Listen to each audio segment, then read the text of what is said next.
Welcome to another episode of the SNA Speakeasy.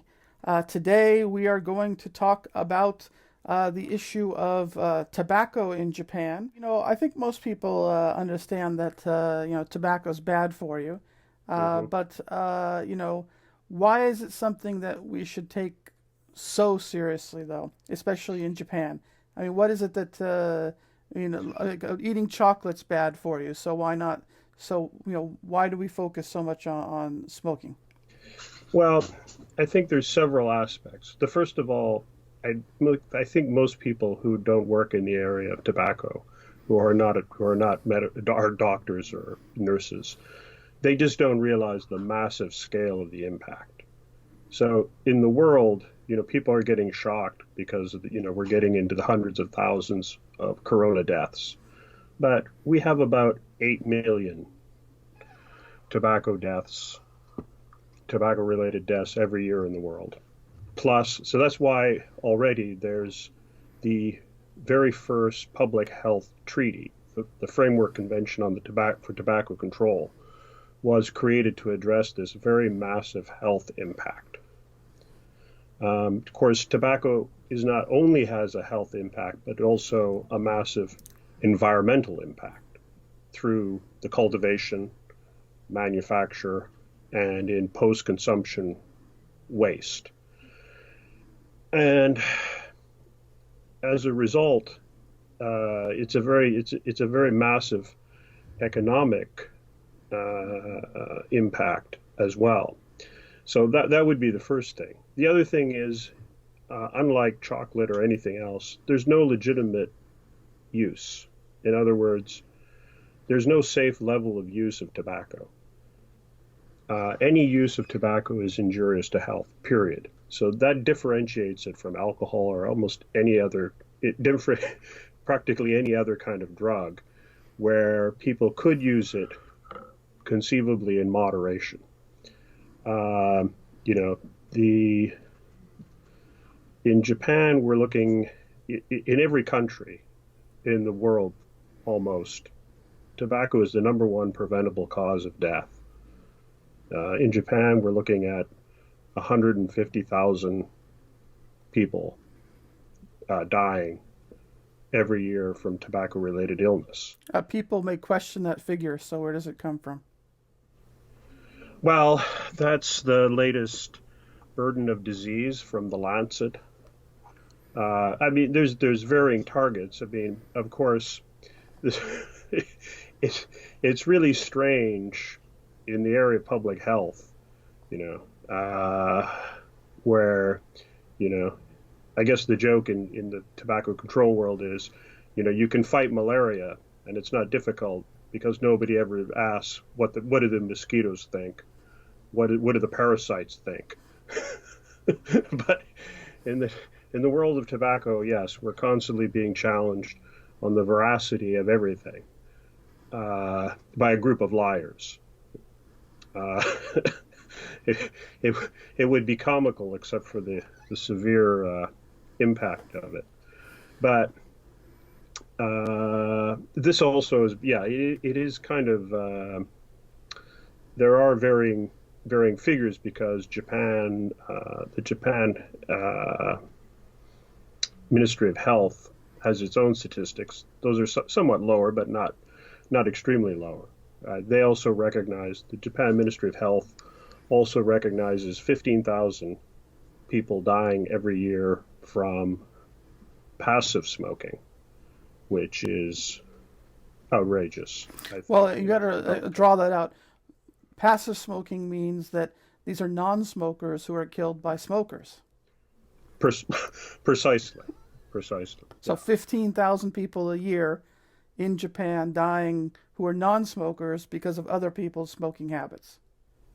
Yes, but because other people, well, specifically because they have left up until now, and of course, with getting into 2020, there's been, I think, quite a change, but they've permitted people to smoke indoors, which we know to be exceptionally hazardous to the health of the people, non-smoker or non-smoker.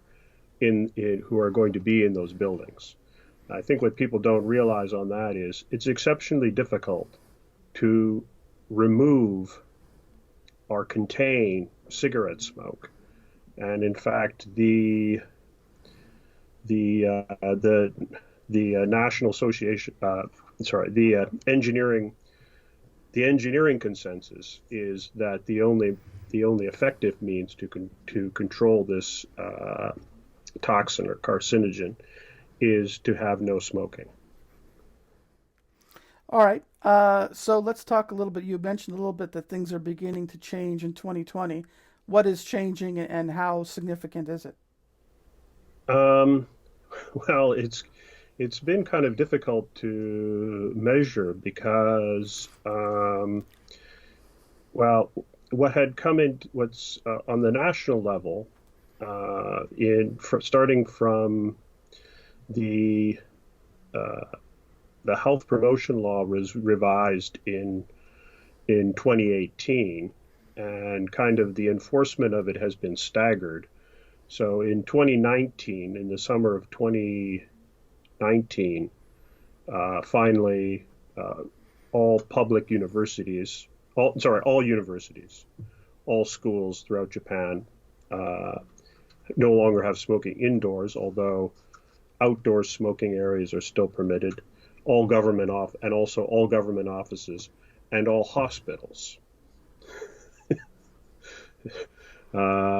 which is kind of a mind blowing that it was only in 2019 that all hospitals became completely smoke free by premises, right? So, and then nationally in 2020, then expanded in a kind of rather weak form, but better than nothing, I guess, to all restaurants and bars and cafes. So, and then more importantly, in Tokyo had brought in its own passive smoking legislation, uh, uh, passive smoking ordinance also in 2018, and that is much more comprehensive than the national in that fundamentally all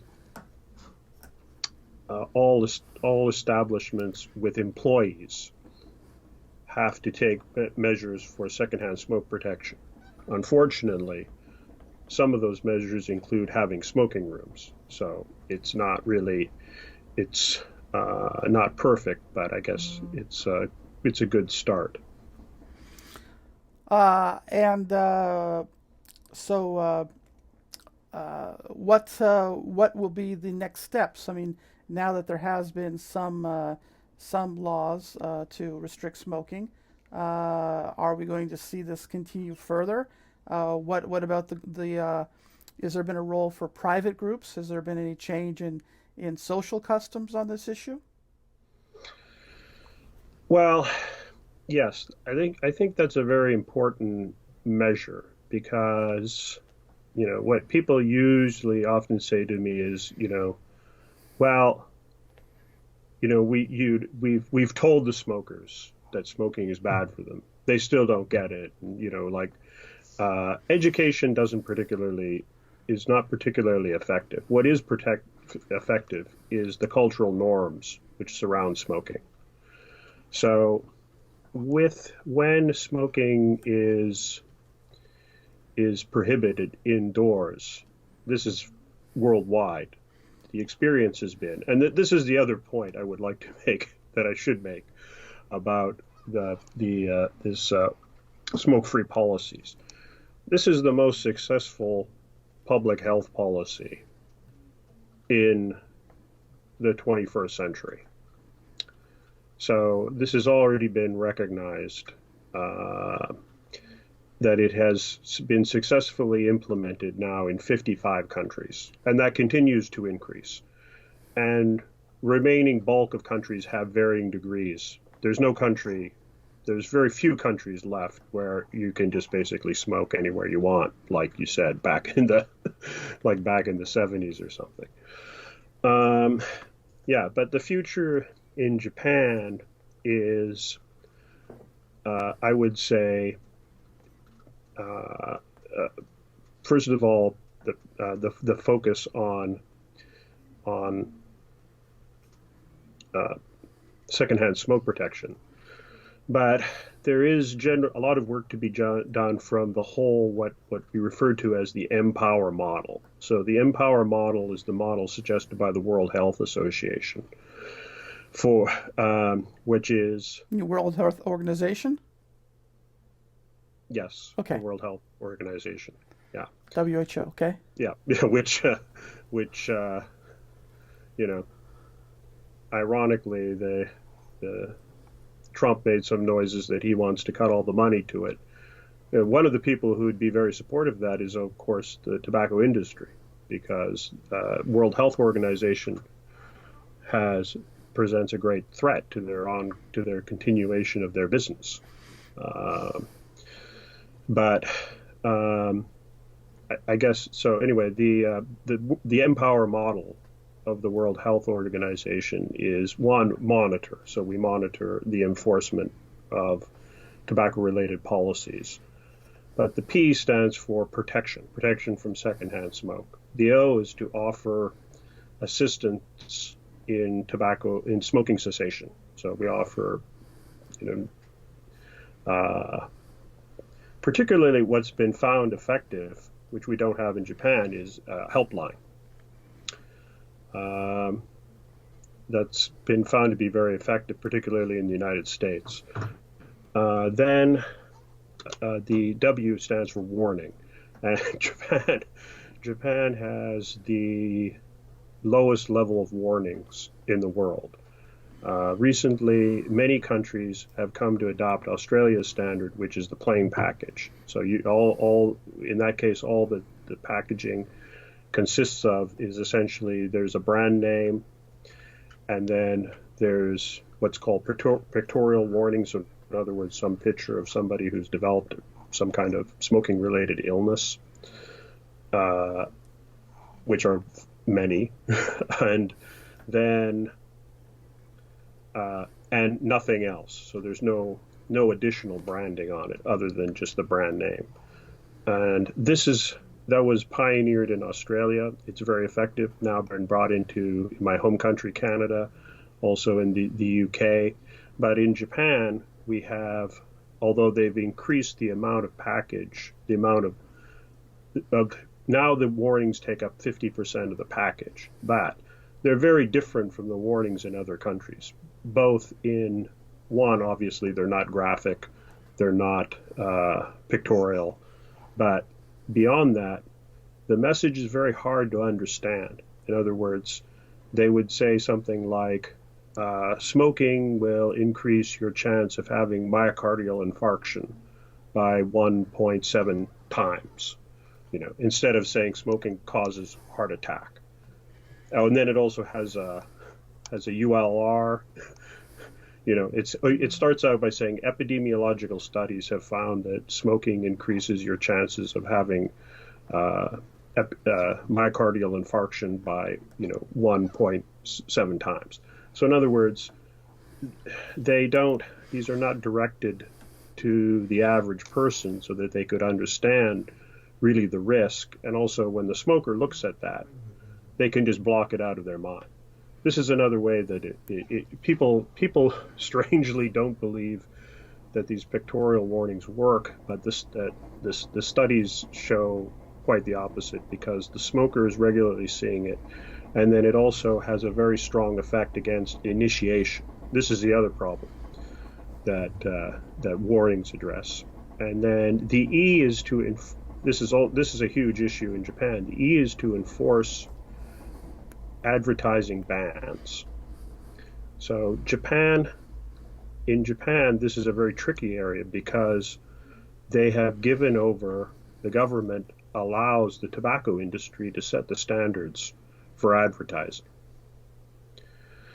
And it may not be immediately noticeable, but if you ever go to any convenience store in Japan, you will notice that tobacco is being heavily promoted, and it's being promoted as it always is promoted, to children.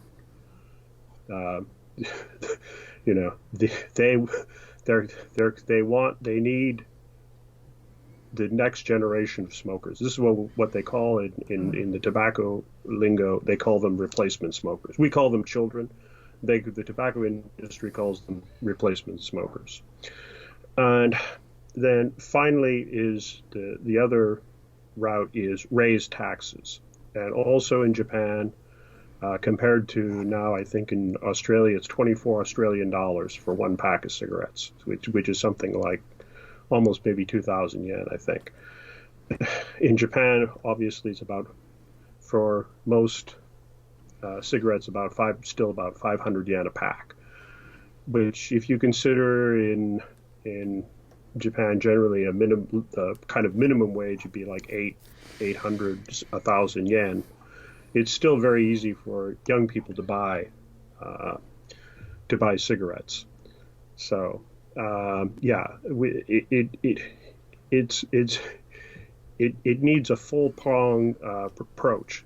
But the other thing I would like to say, which surprises people in Japan, is there are many jurisdictions in the world now where they are looking forward to what we call the end of smoking, and this is where it gets kind of complicated because we are not looking for tobacco control advocates like myself. We are not looking for prohibition.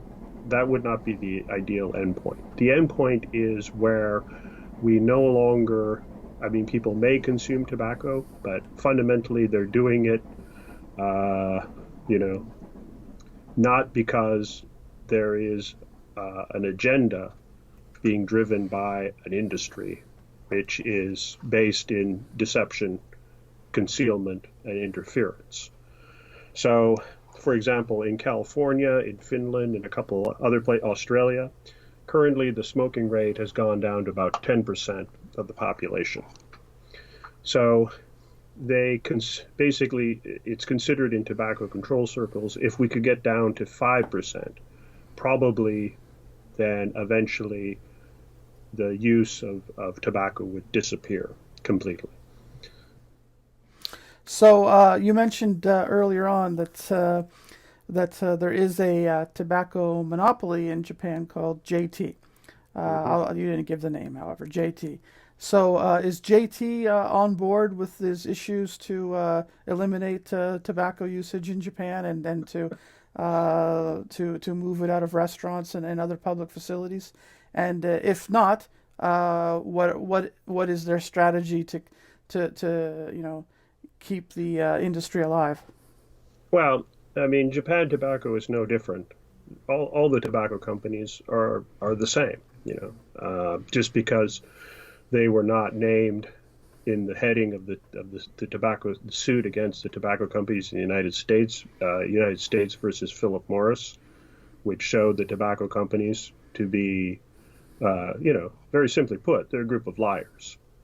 They're a very dishonest group of people.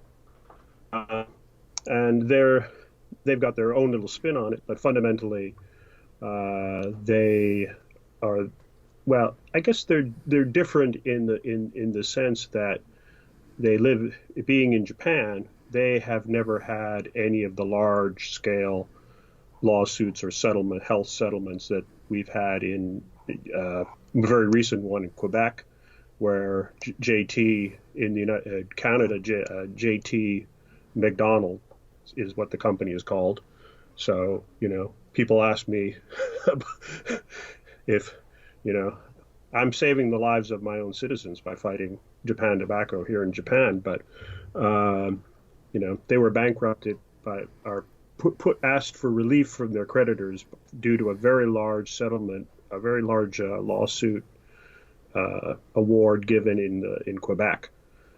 And there's 9 more to come. So they're negotiating to try to have a comprehensive settlement.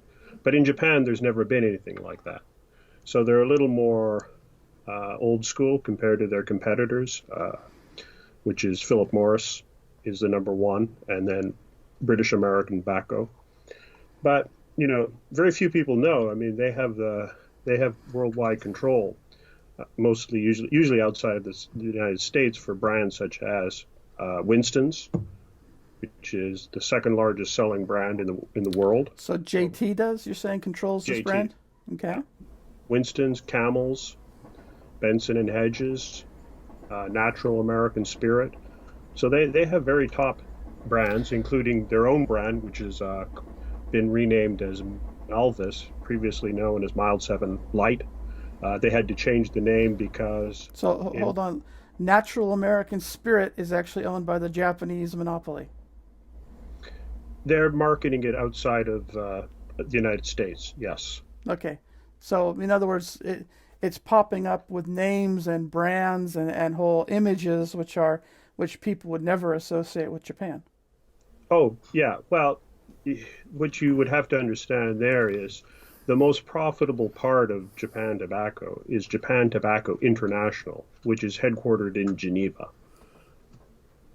So where all the other, where all the other tobacco companies are, Philip Morris and British American Tobacco, they're all headquartered in Switzerland, in Geneva. So, Is there a special reason why they've all chosen Geneva? yeah, because they can, one, it's kind of an access to, try to get access to the UN. And then the second one is because they now control Switzerland. Switzerland is also kind of a tobacco country. So they, everywhere they go, they use their power to destroy health policy. But yes, JTI accounts for the bulk of the profits of Japan Tobacco. But it works out very well because they have, since they control government, they have such a strong influence on government health policy. And let me try to explain that in a more concrete way. So we have what is called the Tobacco Industry Interference Index. Japan is at about 86 Out of how many? out of 100. The better countries, let's say like UK, it's like 60 or something. So we in Japan, because one of the reasons it's so different in Japan is because it's essentially part of the government. We have no idea. The tobacco industry executives can be regularly meeting with people in the cabinet. We don't even know the level to which, because there's no transparency around it. So part of the requirement under Well, the you might want framework, to mention this context, the finance ministry and JT. oh well, yes, well, JT is essentially under the control of the finance ministry. So this creates a very heavily uh, a massive conflict of interest for the government, which also has a health ministry, right? It's also about 30% owned by the finance ministry, isn't it? It's 30% owned by the Japanese government. It used to be 50%, but they had to sell off a chunk of it in order to pay for. And we're hoping with the coronavirus, maybe this will happen again. With the earthquake, they reduced their holdings from 50% down to about, I think it's one third, so it's about 33%. But in any case, the government decreased their holdings, but this is, of course, this is a huge problem. I mean, Japan is not unique in that way, in that other countries also have state-owned tobacco companies. But what is different, as I said, with Japan is they also have this other wing, this Japan Tobacco International, which is marketing, which is doing tobacco, I should better say, doing tobacco promotion activities, which includes the attempt to influence governments to subvert, delay, and weaken health policy. So, if I was a Japanese citizen, this is very ironic, and it's pointed out in health circles. Because Japan is giving with the one hand. They do a lot of work, a lot of committed people committed to public health in Japan, and they send doctors overseas to help developing countries and what have you. But at the same time, they're involved in this activity which is massively destroying health. And it's although they don't often they're often not on the radar, but they are the third largest tobacco multinational tobacco conglomerate in the world. Japan Tobacco International and JT. Okay, excellent. Well, we're getting a little bit long in the night, so is there any final point that you'd like to make before we wrap up this section? Well, yeah, I guess the point I would like to make is, uh, you know, it is possible to, we're seeing a lot of changes particularly with the coronavirus. I think everybody kind of came to, you know, I'll focus on the secondhand smoke protection. I think everybody kind of said, well, this could never happen. It could never be done. But now we've seen it has been done. All the smoking areas were closed down. Of course, it was not because of the health threat of the tobacco smoke, but it was because of these are clusters with huge potential for spread of COVID-19. Still, you know, now people know. We know it can be done, and people really, I think they really appreciate the difference in the clean air. And so I would say, let's keep pushing because I think more changes could be coming. Well, that's quite an irony, isn't it? That COVID-19, which may end up being less lethal than tobacco, was what got all the tobacco places shut down, all the tobacco Hmm. stops. Whereas for all of those decades, a more lethal threat to health was ignored in the same tobacco places. Oh yeah, well definitely it's been more lethal. It's way more lethal for Japan. I would have to say that, yes. All right, excellent. Well, thank you very much for talking to us tonight. And For those of you who have tuned in here or on YouTube, thank you very much. And we'll be back with more interesting talks and more interesting topics. So thank you again for joining us tonight, Christopher. Thanks, Michael.